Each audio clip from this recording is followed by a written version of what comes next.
গাজায় পূর্ণাঙ্গ সামরিক নিয়ন্ত্রণ নেওয়ার নতুন পরিকল্পনা নিয়ে ইসরায়েলের রাজনৈতিক ও সামরিক মহলে তীব্র বিভেদ দেখা দিয়েছে, যা আন্তর্জাতিক অঙ্গনেও ব্যাপক বিতর্কের জন্ম দিয়েছে।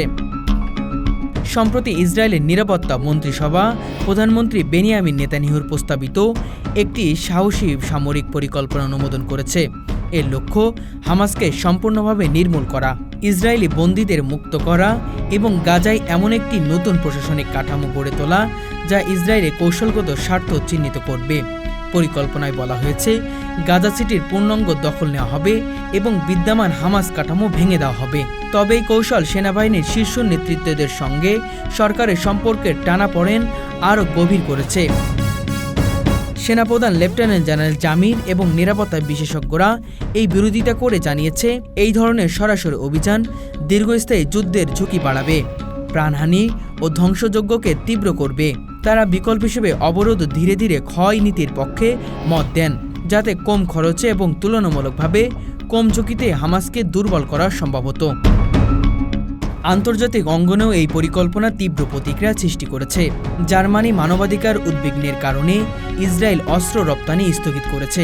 যুক্তরাজ্য, ইউরোপীয় ইউনিয়ন, অস্ট্রেলিয়া এবং আরও বেশ কয়েকটি দেশ এই পরিকল্পনার সমালোচনা করেছে, কারণ এটি 1 মিলিয়নেরও বেশি ফিলিস্তিনিকে বাস্তুচ্যুত করতে পারে এবং গাজার মানবিক পরিস্থিতি ভয়াবহ পর্যায়ে পৌঁছে যেতে পারে।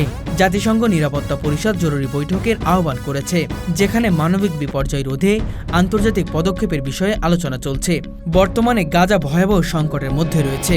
খাদ্য, চিকিৎসা সরঞ্জামের তীব্র ঘাটতি, অবকাঠামো ধ্বংস এবং হাজার হাজার মানুষের জীবন ঝুঁকির মুখে। সমালোচকদের মতে নেতানিয়াহুর এই পরিকল্পনা মূলত রাজনৈতিক প্রেরণায় নেওয়া হয়েছে, যা পরিস্থিতিকে আরও জটিল করে তুলবে।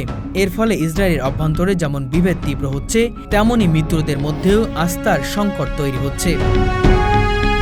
অনেকের মতে এই পথ অবলম্বন করা মানে একটি দীর্ঘস্থায়ী সংঘাত এবং অগণিত নিরীহ মানুষের জন্য আরও দুর্ভোগ ডেকে আনা। গাজায় বর্তমানে প্রায় 22 লাখ মানুষের বসবাস, যার 80%-এরও বেশি আন্তর্জাতিক সাহায্যের উপর নির্ভরশীল।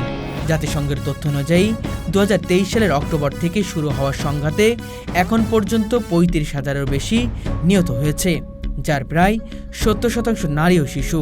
ইসরায়েলের সামরিক পরিকল্পনা বাস্তবায়িত হলে গাজার প্রায় 10 লাখ মানুষকে জোরপূর্বক স্থানান্তরিত হতে পারে।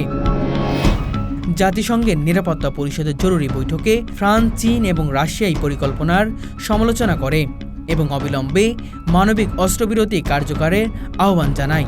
ইসরায়েলের অভ্যন্তরে 58% নাগরিক এই অভিযানে বিরোধিতা করছে, যা 1 দশকের মধ্যে সর্বোচ্চ জনমত বিরোধী রেকর্ড।